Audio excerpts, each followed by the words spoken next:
Hello, everyone. Uh, okay. Wow, that's all I can say after watching this really poignant documentary. Um, Obviously, there's a lot to unpack, but I'm actually I'm worried. I'm worried about you, actually. Um, I'm going to ask you two very quick questions before the main question. How many people did you talk to for this documentary? Hello, I hope I'm audible. Yes. Okay. I want to say a very big thank you to Kabafest for airing this documentary. It's a documentary that is critical of security forces. And so I'm just very proud to have been able to have it aired here for everybody here to watch it. Thank you so much, Auntie Lola. Thank you so much, Kabafest. I spoke to a lot of people for the documentary. In fact, some of the interviews did not make it to the Rough final thing. ballpark figure. I'm Sorry? getting somewhere. Ballpark figure, like how many people? Maybe 15, because I also needed to speak with as many victims as possible in order to verify the things that I was hearing. For example, the humanitarian worker who said there were times that 40 people died, that's a very high number. So before you're able to air something like that in a documentary, you have to get corroboration. And so I got a couple more humanitarian workers who gave me the same figure, even though I ended up showing only his own interview. So I would say at least 15 people. And about how much time? Oh, the documentary took about 6 months to complete, and that involves several trips to Maiduguri, to Bama, to Ngurusoye, because a lot of my sources were scattered across Borno State, not just the state capital. So the entire thing took like 6 to 7 months. Okay, that brings me back to my first question, which is the one where I express worry for you. After immersing yourself in that much, pain and loss and tragedy, really, you were reporting trauma, but you were also experiencing trauma yourself. How do you deal with, these very heavy feelings when you're reporting such things, especially when you were shooting this documentary?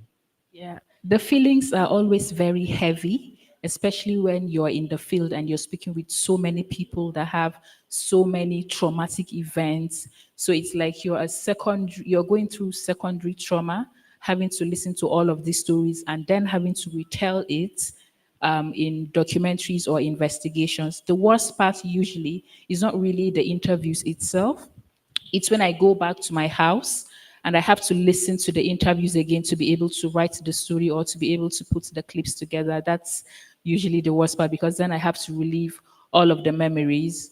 And the heaviness of the emotions also comes with a lot of guilt for me because I'm always like, it's not even like I'm the one who is in the middle of all this. There are actual people who are going through things that we will never be able to properly articulate. They are the ones who should claim to be traumatized. I shouldn't say I'm traumatized, but I am traumatized. It's a You are. lot. Yes, it's a lot. But it helps that the organization that I work with is a conflict reporting organization, like majorly. So every single of my colleague can relate with the things that I go through. So I'm constantly chatting with them when I'm on the field, especially friend Kunle Adebaju.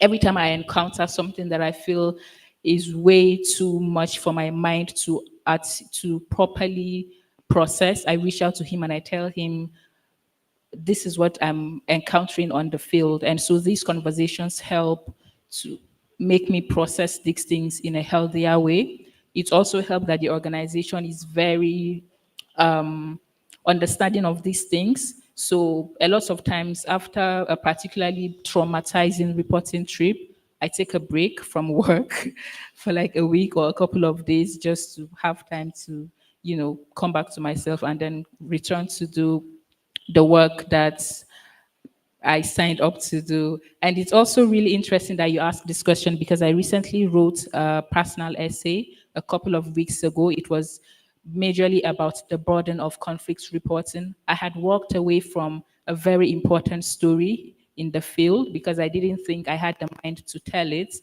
And it just sent me into some sort of existential crisis. You know, what kind of journalist does it make me to walk away from such an important story because I'm trying to make an attempt towards self preservation? Still don't have what it takes to tell that story, but I still feel a lot of guilt for walking away from that story. But it's just something you have to do in order to care for yourself sometimes. Okay, thank you, Hawa. But just a comment before my next question. I think journalists need to take their mental health more seriously. We think we're jaded when we experience all these things, but it's not being jaded. It's actually trauma, and we internalize it. And I think it needs, treatment, basically. Well done. So the next question is, how did you, or what was the process, of selecting this particular topic for your documentary? I don't want to say what inspired you. I mean, I know it's Kabafest, but yeah. Um, it's very easy for women's contributions to history to be swept under the rug. You could read about a lot of women, historic women who have done incredible things, and the ways that their stories are told is very superficial. They just glance through the surface level of the things that they have done. And every single time I go to Maiduguri and I meet with the Knifar women, I'm confronted with the sheer strength and courage and bravery in the work that they're doing. And I've done pockets of little investigations and feature articles about them. But it's occurred to me that if 10 years from now, somebody wanted to get a holistic view into what the Nifa women was and what it sought to achieve, there wasn't one centralized body of work that could give you an insight into that. And so I thought, what can I possibly do to accurately document the work of this group in a way that preserves them, in a way that tells their story and ensures that when the story of all these thousands of men who were unjustly detained is being told, the Nifa women would be prominent in it. And so that's how I arrived at the decision to do the documentary, which spoke to the founding members and then the actual men who benefited from their advocacy, and then the people who gave them support to be able to do the things that they were able to do. So it was just born out of the need to accurately document the work of women because I have seen how very easy it is for these works to be swept under the rug.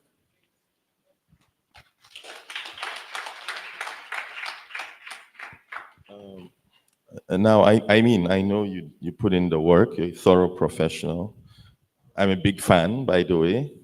Please clap for her. So now, I'm just wondering, did you encounter any problems, like ethical ones? Did you have to take some hard decisions? Was it problematic? When you're talking about people's personal trauma, did it reach a point where you felt you was going too deep into it, or did you have to hold yourself back at some point? Because these are really dark stories. Yeah. So I always try to ensure to communicate to the subjects that they are in total control of their story. And I also give them the option of reaching out to me if later they feel like I don't really want that information out there, at least before the work is actually published. And so far I haven't had anybody reach out to say I don't want to proceed with this interview. But I noticed that what that does is make them aware of the fact that they are truly in control of their story. They have agency over their stories, over their experiences, and they can choose to share them or not share them. So I always make that very clear to them. But another thing is that oftentimes people really want their stories told, but they are not always aware of the risks that are associated with it. So sometimes they tell you, I don't want to be anonymous, put my name out there, put my picture out there. But as a journalist who has been doing the work for a long time, it's also your responsibility to make sure that in cases where they don't seem to know the risks associated with what they're asking for, you actually let them know. I've had cases where sources did not want to be anonymous, but in my own personal judgment, I thought it was best for them to be anonymous, and so I anonymized them. There were also cases where, such as about sexual violence, or about children, because I think the experiences of children in war-torn areas is incredibly, incredibly important. And people usually say that because you're able to get the consent of their parents or their guardian, then it's fine. But for me, it's always tricky, because what if the child grows up and they become an adult and they realize if they had had the agency that they now do, they would not have participated in that interview. So I always try to minimize the level of face of children that I show, because they are not people who can adequately make those decisions for themselves, especially for the 5-year-old boy who, when his father came back, he went to report his father to a human rights activist because he didn't know his father. He thought it was just a random man who had come to stay with them. I thought it was important to have him feature in the documentary, but there was a lot of ethical concerns for me as well, because he's just like 5 years old. And even though his parents said it was fine, I had to make the hard decision to just not feature him. I spoke to him to verify for myself and to just sort of strengthen the confidence that I had in the story that I was telling, but I did not eventually use it in the story. There's always that fear that perhaps you're going too deep. But what has always curtailed that fear for me is always letting them know that this is entirely in your court. You can choose to speak, you can choose to be anonymous, you can choose to even reach out to me after this interview and say, I don't want to do this anymore, and that would be completely fine. So I found that that strengthens the resolve of victims to speak rather than even make them recoil. We're going to move to Q&A right now. Just a quick question, short answer also. Is there any particular story of all the stories you've gathered for this documentary that you felt maybe was too dark for you to include? There was this particular woman who, a military officer, she said, would come to the IDP camp with an entourage of people to rape her right there in the camp. So whenever he was coming, he would come with a lot of relief materials. So while his men were busy sharing it, every other person in the IDP camp would be there trying to get their own share, because they're hungry, they need help. He would then be in her tent violating her. And she told that story to me in such extreme detail. It was incredibly, incredibly dark. And though I wrote about it, I felt it might be just a little too dark for a documentary, especially with her face and the fact that she was describing the man who had done it to her in great detail. I'm sure if it was someone who knew the man, they would know that it was him. And for an IDP woman with no power, nothing at all, if anything happened, I could not guarantee her safety. And so it was both an attempt to protect her and also to really just not make it too dark, because we already have a lot of trouble getting people to interact with stories about conflict, about SGBV and stuff like that. That was one story that stood out. Yeah. Thank you. So we have time for only one question. Our movie took up most of the time, so eeny, meeny, miny, mo. Rona. I wanted to know how else you are protecting your sources, because this is great work. Please clap for her again. Thank you. Really important work, should be told. But it's more of a comment in terms of how you think further about showcasing these stories. Um, One of the things I noticed was this can also be traumatizing for us to watch, actually. Ethically, there should be also some warning of, trigger warnings. At the end, you could also think of things like putting up resources where people who are traumatized can also go, or people want to be part of it or speak out.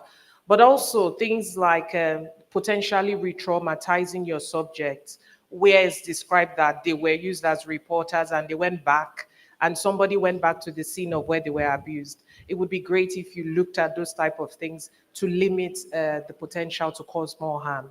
Other than that, great. Thank you so much. Thank you. Two? Can I go? Two more? Thank you. Fantastic job. I want to commend you for it.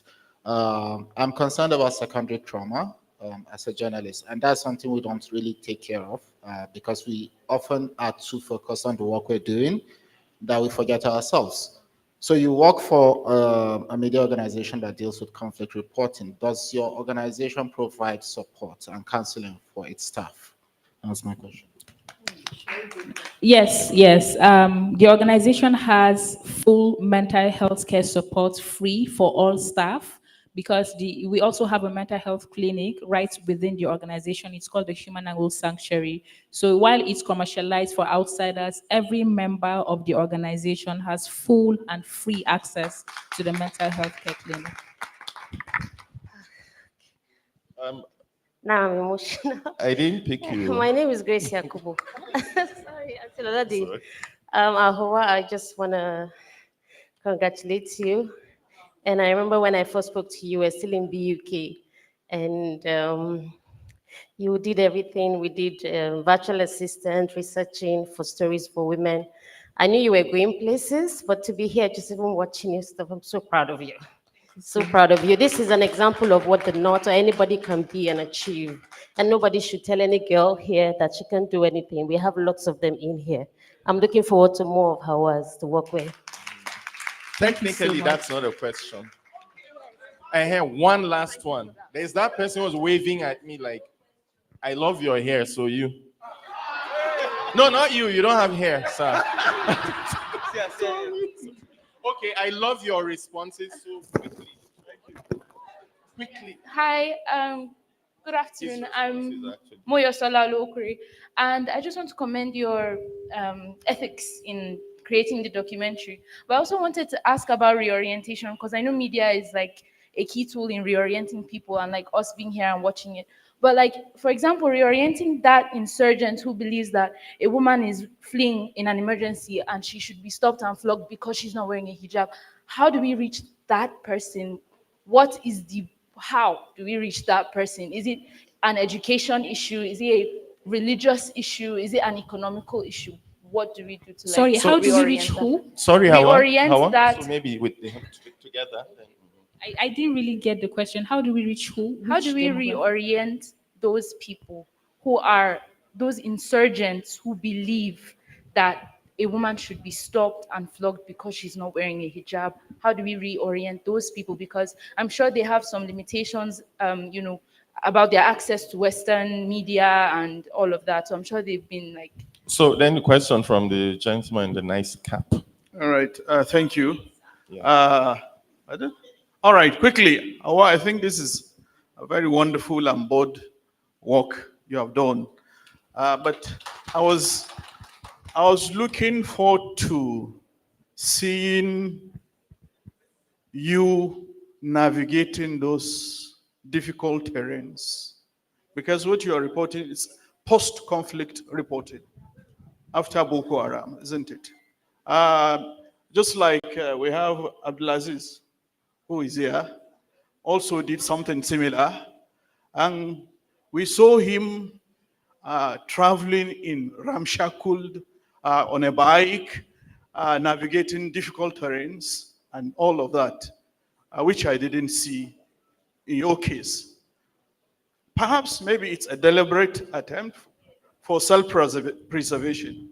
I want to hear from you. And then secondly, Human Hangul actually is doing a lot of great work, but you are reporting about victims, civilian victims. I think you should also be looking at the military victims, soldiers in hundreds who were slain, whose bodies were not found. They also need their stories to be told. I have a brother with 4 kids who died in that circumstance. We couldn't bury him. We can't find where he is. So these are stories that also need to be told. These soldiers paid the supreme price, and therefore we need their stories also be told. Thank you very much, sir. We're literally out of time. So Hauwa, you have a couple of minutes and then we finish. Okay. I think you were asking about insurgents or people who aligned with groups like that, who believe that, women, even in times of crisis, have to wear their hijab and all of that. Well, we do have some unconventional attempts at storytelling at Human Angle, such as podcasts that are in Hausa, such as animations that are also in Hausa and in other languages as well.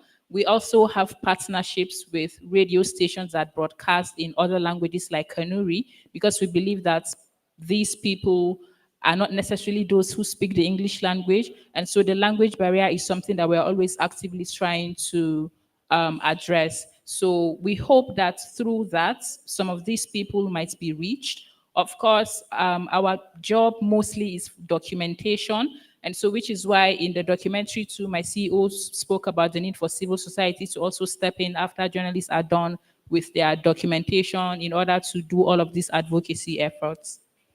um, about featuring the journey, my reporting process.